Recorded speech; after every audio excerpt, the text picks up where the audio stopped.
اور جیسا کہ نبی صلی اللہ علیہ وسلم نے بھی فرمایا کہ لا مالک الا اللہ عز وجل، کہ اللہ عز وجل کے سوا کوئی مالک ہے ہی نہیں، باقی جتنے بھی ہیں وہ تمام مختلف چیزوں میں وقتی طور پر تھوڑا بہت کچھ اختیار رکھتے ہیں، اور وہ بھی دراصل حقیقی طور پر اللہ ہی سبحانہ تعالیٰ کے دیے ہوئے اختیار میں سے ہے۔ قرآن مجید میں سورۃ سبا میں آتا ہے قُلِ ادْعُوا الَّذِينَ زَعَمْتُم مِّن دُونِ اللَّهِ لَا يَمْلِكُونَ مِثْقَالَ ذَرَّةٍ فِي السَّمَاوَاتِ وَلَا فِي الْأَرْضِ وَمَا لَهُمْ فِيهِمَا مِن شِرْكٍ وَمَا لَهُ مِنْهُم مِّن ظَهِيرٍ، کہہ دیجئے پکارو ان کو جنہیں تم نے اللہ کے سوا گمان کر رکھا ہے، یعنی اللہ کے سوا کسی اور ہستی کے بارے میں اگر تمہارا یہ خیال ہے کہ ان کے قبضے میں کوئی چیز ہے یا ان کے اختیار میں کچھ چیز ہے یا کچھ وہ بگڑی بنا سکتے ہیں یا کسی مشکل میں کام آ سکتے ہیں، تو ان کو پکار کے دیکھو مدد کے لیے۔ وہ نہ آسمانوں میں ذرہ برابر کسی چیز کے مالک ہیں اور نہ زمین میں، یعنی ان کا اختیار ہے ہی نہیں، اور نہ ان کا ان دونوں میں کوئی حصہ ہے، کوئی شراکت نہیں، اور نہ ان میں سے کوئی اس کا مددگار ہے۔ ایک اور جگہ پر فرمایا وَاتَّخَذُوا مِن دُونِهِ آلِهَةً، لوگوں نے اس کے سوا کچھ اور الہ بنا رکھے ہیں، لا يخلقون شیئا، وہ کسی بھی چیز کو پیدا نہیں کر سکتے، وَهُمْ يُخْلَقُونَ، اور وہ تو خود پیدا کیے گئے ہیں، وَلَا يَمْلِكُونَ لِأَنفُسِهِمْ ضَرًّا وَلَا نَفْعًا، اور وہ تو اپنی جان کے بھی نفع نقصان کے مالک نہیں، کسی اور کے مالک تو کہاں، وہ خود اپنے بھی مالک نہیں، خود اپنے سے بھی کسی تکلیف کو دور نہیں کر سکتے، خود اپنی مرضی سے کچھ نہیں کر سکتے۔ وَلَا يَمْلِكُونَ مَوْتًا وَلَا حَيَاةً وَلَا نُشُورًا، نہ وہ زندگی کے مالک ہیں، نہ وہ موت کے مالک ہیں، اور نہ وہ دوبارہ جی اٹھنے کے اوپر کچھ قدرت رکھتے ہیں، دوبارہ اٹھائے جانے کے بھی وہ مالک نہیں۔ حقیقت یہ ہے کہ زندگی اور موت بھی اللہ کے اختیار میں ہے، ہماری روح کا مالک بھی وہی ہے، جب اس نے چاہا اس جسم میں داخل کر دی اور جب چاہے گا لے جائے گا، اور کوئی کچھ بھی نہیں کر سکتا۔ ہر انسان کی زندگی میں ایسے لمحات آتے ہیں، ایسے اوقات آتے ہیں کہ جب اس کے پاس بہت عزیز اور گراں قدر قیمتی چیزیں اس کے ہاتھ سے چلی جاتی ہیں جو اس کی ملکیت میں ہوتی، ایسے میں انسان بعض اوقات بہت پریشان ہوتا ہے۔ لیکن اگر وہ اللہ سبحانہ تعالیٰ کی اس صفت کو یاد رکھے، اس قدرت کو یاد رکھے، اور اس کے ساتھ اس کی حکمت اور اس کے علم کو یاد رکھے، تو پھر اس کی زندگی میں پریشانی نہیں ہوگی، کیونکہ ہمارے پاس جو کچھ ہے اسی کا دیا ہوا ہے، اور اس میں سے جو چاہے وہ واپس جب چاہے لے لے، کیونکہ اس کا اصل مالک وہ ہے۔ ہم تو اپنے نفس کے بھی مالک نہیں، اپنے بچوں کے مالک نہیں، ہمارے پاس جو زمین میں نعمتیں ہیں جتنی بھی، ان کے بھی حقیقی مالک ہم نہیں، وہ تو اللہ سبحانہ تعالیٰ نے اپنی رحمت کے طور پر ہمیں عطا کی ہے، اپنی رحمت کے ساتھ عطا کی ہے، اور جب چاہے وہ ان میں سے جس چیز کو لینا چاہے وہ لے سکتا ہے، کیونکہ ان سب چیزوں کا اصل مالک تو وہی ہے۔ نبی صلی اللہ علیہ وسلم نے فرمایا جان رکھو کہ اگر ساری امت مل کر بھی تمہیں کوئی فائدہ پہنچانا چاہے، یعنی تمام لوگ اکٹھے ہو جائیں اور تمہیں کچھ دینا چاہیں، تو وہ تمہیں نفع نہیں دے سکتے سوائے اس کے جو اللہ نے تمہارے لیے لکھ دیا ہو، یعنی جو اللہ نے تمہارے حصے میں رکھا ہے بس وہی تمہیں ملے گا۔ اور اگر وہ سارے مل کر تمہیں کوئی نقصان پہنچانا چاہیں تو وہ تمہیں کوئی نقصان نہیں دے سکتے سوائے اس کے کہ جو اللہ نے تمہارے مقدر میں لکھ دیا ہے۔ اس لیے انسان کو اس بات سے بے فکر ہو جانا چاہیے، اس بات سے بے خوف ہو جانا چاہیے کہ کوئی اور اس کو کچھ بگاڑ سکتا ہے۔ اسی طرح اللہ کے سوا کسی اور سے امید نہیں رکھنی چاہیے کہ کوئی اور اسے کچھ دے سکتا ہے، کیونکہ دینے والا وہی ہے جس کے پاس کچھ ملکیت ہے اور جس کے پاس کچھ اختیار ہے۔ قرآن مجید میں نبی صلی اللہ علیہ وسلم کے بارے میں آیا، اللہ تعالیٰ فرماتے ہیں قل، آپ کہہ دیجئے لا املک لنفسی نفعا ولا ضرا، کہ میں تو اپنے نفع نقصان کا بھی مالک نہیں۔ اور آپ کون ہیں؟ آپ کوئی معمولی ہستی نہیں ہیں، اللہ کے حبیب ہیں، محمد الرسول اللہ ہیں، سید الانبیاء ہیں، اور ان کے بارے میں فرمایا جا رہا ہے کہ آپ لوگوں کو بتا دیجئے کہ میں اپنی جان کے نفع نقصان کا بھی مالک نہیں ہوں، الا ما شاء اللہ، مگر جو اللہ چاہے۔ وَلَوْ كُنْتُ أَعْلَمُ الْغَيْبَ، اگر میں غیب جانتا ہوتا، لَاسْتَكْثَرْتُ مِنَ الْخَيْرِ، تو میں خیر میں بھلائیوں میں بہت کچھ حاصل کر لیتا۔ وَمَا مَسَّنِيَ السُّوءُ، اور مجھے کوئی تکلیف نہ پہنچتی، کسی قسم کا کوئی دکھ مجھے نہ پہنچتا۔ ان انا الا نذیر وبشیر لقوم یؤمنون، میں تو محض ایک ڈرانے والا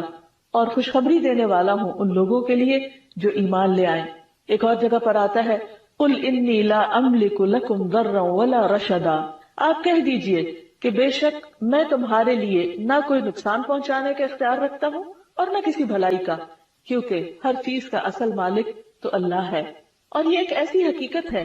کہ جو اللہ سبحانہ تعالیٰ نے انسان کی فطرت میں رکھ دی ہے کہ انسان جب اپنے آپ کو بہت سی چیزوں میں بے بس اور بے اختیار پاتا ہے تو اس کا دل گواہی دیتا ہے کہ واقعی ہر چیز دراصل اللہ کے اختیار میں ہے اور وہی مالک ہے۔ مشرکین مکہ بھی اس بات کو بہت اچھی طرح سمجھتے تھے، اسی لیے جب وہ حج پہ جانے کے لیے تلبیہ پڑھتے تو وہ کیا کہتے؟ لبیک لا شریک لک الا شریکا هو لک تملکہ وما ملک، مگر تیرا ایک شریک ہے، کیونکہ وہ شرک کرتے تھے، کہتے تھے کہ تیرا ایک شریک ہے، تو اس کا مالک ہے، یعنی جن کو وہ اللہ کا شریک بناتے ان کے بارے میں بھی سمجھتے تھے کہ ان کا بھی اصل مالک اللہ ہی ہے اور وہ کسی چیز کے مالک نہیں، اور یہ کہتے ہوئے بیت اللہ کا طواف کیا کرتے تھے۔ تو ہم سب کا اس بات پر ایمان ہونا چاہیے، اس بات پر یقین ہونا چاہیے کہ حقیقی مالک اللہ ہی ہے، اور جب ہم کسی بھی چیز کے ضرورت مند ہوں، کچھ بھی چاہیں، تو حقیقی مالک کے آگے فریاد کریں کہ اے اللہ جو ہر چیز کا مالک ہے، تو جو چاہے کر سکتا ہے اور ہر چیز پر قدرت بھی رکھتا ہے، اور جب تو دینا چاہے تو تجھے کوئی روکنے والا بھی نہیں۔ تو اس طرح انسان کی دعا کے اندر ایک یقین پیدا ہو جاتا ہے اور انسان کو اطمینان نصیب ہوتا ہے کہ واقعی کوئی ہے جو سب کچھ کرنے پہ قادر ہے، اور یہ چیز انسان کے لیے حقیقی تسلی کا باعث بنتی ہے۔ اور یہاں سے یہ بات بھی پتہ چلتی ہے کہ اگر وہ مالک ہے تو پھر باقی سب اس کے مملوک ہیں، باقی سب اس کے اختیار میں ہیں، اور ان کے دل بھی اللہ کے اختیار میں ہیں۔ اس لیے کوئی بڑے سے بڑا ظالم کسی پہ ظلم نہیں کر سکتا، کیونکہ اللہ سبحانہ وتعالیٰ اگر اسے اذن نہ دے کہ اس کے پاس جو وقتی اختیار ہے وہ بھی دراصل اللہ ہی کا دیا ہوا ہے، کیونکہ حقیقی بادشاہ وہی ہے۔ دنیا میں اگر وقتی طور پر کسی کو اختیار ملا بھی ہے تو وہ اس کے لیے آزمائش ہے، اور جو آگے اس کے پاس اس کے ساتھ ہے ان کے لیے بھی حقیقت میں وہ آزمائش ہے۔ لیکن قیامت کے دن یہ سارے اختیارات مکمل طور پر چھین لیے جائیں گے۔ اس دن بادشاہت صرف اور صرف اللہ سبحانہ وتعالیٰ کی ہوگی۔ قرآن مجید میں آتا ہے لمن الملک اليوم للہ الواحد القہار، اس دن کہا جائے گا کہ آج کس کی بادشاہت ہے؟ اللہ ہی کی، جو ایک ہے، بہت دبدبے والا ہے۔ پھر یہ بات بھی ہمیشہ یاد رہے کہ اللہ سبحانہ وتعالیٰ کے لیے حیات دائمی ہے اور باقی سب ختم ہونے والے ہیں۔ کل من علیہا فان، تو جو بھی ختم ہونے والا ہے وہ حقیقی مالک کیسے ہو سکتا ہے؟ مثلا ایک انسان اگر لامتناہی زمینوں کا مالک بھی ہو تو حقیقت میں دیکھے تو ہوتا کیا ہے؟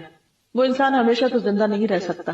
ایک دن اس کو موت آنی، اور جب اس کو موت آتی ہے تو ان زمینوں کا کیا بنتا ہے؟ ان پراپرٹیز کا کیا ہوتا ہے؟ وہ سب اس کی اولاد میں تقسیم ہو جاتی، اور اگر اس کی اولاد نہ ہو تو دوسروں میں تقسیم ہو جاتی۔ سوچئے آج زمین کے جس ٹکڑے پر ہم بیٹھے، یا زمین کا کوئی حصہ جو ہم خرید چکے یا جس کے ہم اپنے آپ کو مالک سمجھتے ہیں، اس کی ملکیت بھی کب تک ہے ہمارے پاس؟ اس کی اونرشپ کب تک ہے؟ اس کے اختیار ہمارے پاس کب تک ہے؟ اس سے فائدہ ہم کب تک اٹھا سکتے ہیں؟ صرف اس وقت تک جب تک ہم زندہ ہیں۔ موت کے ساتھ ہی ہاتھ کھلے کے کھلے رہ جائیں گے، اور کسی بھی چیز کا کنٹرول اور کسی بھی چیز کا اختیار ہمارے پاس نہیں رہے گا۔ پھر یہ کس کے پاس جائے گا اور آخر میں کس کے پاس ہوگا؟ وَلِلَّهِ مِيرَاثُ السَّمَاوَاتِ وَالْأَرْضِ۔ آج تو ہم سمجھتے کہ ہمارے بعد ہمارے بچے وارث ہوں گے، اور پھر بچوں کے بعد ان کے بچے اور ان کے بچے، لیکن پھر جب سبھی ختم ہو جائیں گے تو یہ سب چیزیں اپنے اصل اور حقیقی مالک کے پاس لوٹ جائیں گی۔ اس لیے کبھی بھی انسان کو دنیا میں جو کچھ بھی ملا ہے، چاہے وہ مال و متاع ہو یا اولاد ہو یا کوئی اختیار ہو یا حکومت ہو یا اقتدار ہو، کسی بھی چیز پر انسان کو تکبر نہیں کرنا چاہیے، اور ہمیشہ اس حقیقت کو یاد رکھنا چاہیے کہ یہ سب کچھ صرف چند دن کے لیے ہے اور بطور آزمائش ہے، اور بہت جلد ہاتھوں سے نکل جانے والا ہے، کیونکہ کل من علیہا فان ویبقى وجہ ربک ذو الجلال والاکرام، ہر چیز جو اس زمین پر ہے سب فنا ہو جانے والی ہے۔ ایک مرتبہ رسول اللہ صلی اللہ علیہ وسلم نے فرمایا کہ آج کے دن سے 100 سال بعد جو بھی زی روح اس زمین پر ہے سب کے سب فوت ہو جائیں گے، سب ختم ہو جائیں گے۔ اور یہ صرف اس وقت نہیں، یہ سلسلہ مسلسل چلتا چلا آ رہا ہے کہ ہر کچھ عرصے کے بعد جتنی بھی زندگی ہے زمین پر وہ ختم ہو جاتی ہے، پھر نئے لوگ آ جاتے ہیں، پھر وہ وارث بنتے، پھر جنریشنز آفٹر جنریشنز یہ سلسلہ چلتا چلا آ رہا ہے، اور پھر ایک وقت آئے گا کہ سب کچھ ختم کر دیا جائے گا اور سب کے اقتدار ختم ہو جائیں گے، اور حقیقی بادشاہت اللہ سبحانہ وتعالیٰ کے پاس رہ جائے گی۔ کل نفس ذائقۃ الموت، ہر شخص کو موت کا مزہ چکھنا ہے۔ ثم الینا ترجعون، پھر ہماری طرف تم سب پلٹائے جاؤ گے، اس لیے ہمیں اسی کی طرف رجوع کرنا چاہیے اور اس حقیقت کو کبھی بھی نہیں بھولنا چاہیے۔ حقیقت یہ ہے کہ جو چیزیں اللہ سبحانہ وتعالیٰ وقتی طور پر بھی ہمارے اختیار میں دیتا ہے، ہمیں ان سے بہت محبت ہو جاتی، ہمیں وہ اپنی لگنے لگتی، اور یہی انسان کی آزمائش۔ مثلا خواتین، ان کے پاس جو جیولری ہوتی، گھر کے ساز و سامان ہوتے، ان کے ساتھ کس قدر اٹیچمنٹ ہوتی، لیکن کبھی آپ نے کسی ایسے گھر کا منظر دیکھا ہوگا کہ جس میں ہر چیز بہت خوبصورت طریقے سے سجی ہوئی ہے، ہر چیز اپنی اپنی جگہ پر ہے، لیکن جو ان کی مالکہ ہے وہ دنیا سے جا چکی ہے، اس کے بعد کیا ہوتا ہے؟ وہ تمام چیزیں لوگوں میں تقسیم ہو جاتی۔ اور یہ تو ہمارے یہاں ہوتا ہے، بعض جگہ پر ایسا بھی ہوتا ہے کہ آنے والی جنریشن کو والدین کے مال و متاع سے یا ان کی چیزوں سے یا ان کی کلیکشن سے کوئی دلچسپی نہیں ہوتی، کیونکہ اب ٹرینڈز بدل چکے ہیں، فیشن بدل چکا ہے، اب نیا دور ہے اور نئے طریقے ہیں اور نئی چیزیں ہیں، لہذا انہیں انٹرسٹ اس سے ہوتا ہے کہ ان تمام چیزوں کو نکال کر جو پراپرٹی ہے اس کی قیمت یا اس کا جو فائدہ ہے وہ ان کو مل جائے۔ والدین نے جو کچھ بھی جمع کیا اور جن چیزوں کو سنبھال کر رکھا اور جن چیزوں کو میموری سمجھ کر اپنے ساتھ رکھا اور ان کی کیئر کرتے رہے اور ان کی حفاظت کرتے رہے، دوسروں کے لیے وہ ردی کے مال سے زیادہ کچھ بھی نہ تھا۔ یہ ایک اتنی بڑی حقیقت ہے جس سے ہم عام طور پر غافل رہتے ہیں، اور پھر حقیقی محبوب یعنی اللہ سبحانہ وتعالیٰ سے محبت کرنے کی بجائے ہم ان عارضی چیزوں کی محبت میں مبتلا رہتے ہیں جو بہت جلد ہمارے ہاتھوں سے نکل جانے والی ہیں۔ اس لیے کسی لمحے بھی یہ نہیں بھولنا چاہیے کہ حقیقی مالک اللہ ہے، جو مالک الملک ہے، پوری کائنات کا مالک ہے۔ پھر اسی طرح انسان کی زندگی میں عام طور پر جو مسائل رہتے ہیں، جیسے رزق کا مسئلہ ہے، بعض اوقات انسان کے پاس کچھ ہوتا ہے پھر نہیں ہوتا، پھر ہوتا ہے، زندگی میں اتار چڑھاؤ آتا رہتا ہے، اس میں انسان کے اوپر پریشانیاں بھی آتی ہیں، فقر و فاقہ کا خوف بھی ہوتا ہے، لیکن اگر انسان کے دل میں اس بات کا پورا یقین ہو کہ اللہ میرا مالک ہے اور مجھے کل کی فکر نہیں کرنی چاہیے،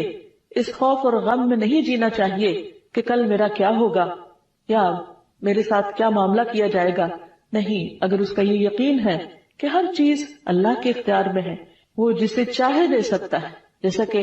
قرآن مجید کی اس آیت سے پتہ چلتا ہے، قل اللہم مالک الملک تؤتی الملک من تشاء وتنزع الملک ممن تشاء وتعز من تشاء وتذل من تشاء بیدک الخیر انک علی کل شیء قدیر۔ کہہ دیجئے کہ اے اللہ جو مالک الملک ہے، جس کو چاہتا ہے ملک عطا کرتا ہے اور جس سے چاہتا ہے چھین لیتا ہے، تو جسے چاہتا ہے عزت دیتا ہے،